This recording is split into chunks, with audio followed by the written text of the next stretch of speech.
Clear cut কথা, যারা ইসলাম চান হাত পাকায় ভোট দেন, আর যারা আমেরিকার মডার্ন ইসলাম চান অন্য জায়গায় গিয়ে ভোট দেন। যান, যারা চাঁদাবাজি চান অন্য জায়গায় গিয়ে ভোট দেন, আর যারা দেশকে সুষ্ঠু সুন্দর চাঁদা মুক্ত কোরআন ও সুন্নাহর ভিত্তিতে চালাতে চান তাদের মার্কা হাত পাকা। কোনো ক্লিয়ার কার কথা, কোনো কথাবার্তা নেই। ক্ষমতার কপালে পিসা মারি ঝাড়া মারি না। নূহ আলাইহিস সালাতু ওয়াস সালাম 950 বছর মাত্র 40 জন মানুষ এক রওয়ায়াতে হেদায়েত করেছেন, অন্য রওয়ায়াতে মাত্র 70 জন, কোন এক রওয়ায়াতে 80 জন। তার নবুয়তের কোনো কমতি হয় নাই। ইসলামী আন্দোলন বাংলাদেশ কিয়ামত পর্যন্ত যে একটা সিট না পায়, কোরআন ও সুন্নাহর বাইরে যাবে না, যেতে পারে না ইনশাআল্লাহ।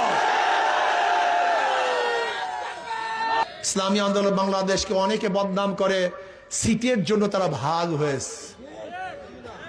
যদি সিটের জন্য ভাগ হই তাহলে ধরে নেন একা থাকলে কি সিট পাওয়া যায় না জোটে থাকলে সিট পাওয়া যায়? তা সিটের জন্য ভাগ হলে তো জোট করতাম, তা ভাগ হইলাম কেন?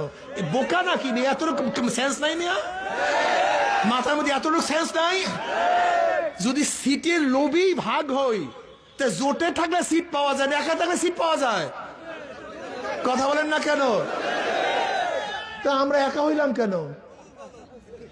না, আমরা জোটের থেকে ভাগ হয়েছে সিটের জন্য নয়, ইসলামের জন্য, শরিয়ার জন্য, কোরআন ও সুন্নাহর জন্য। মানুষকে বোকা বুঝাও, বোকা বুঝাও মানুষকে।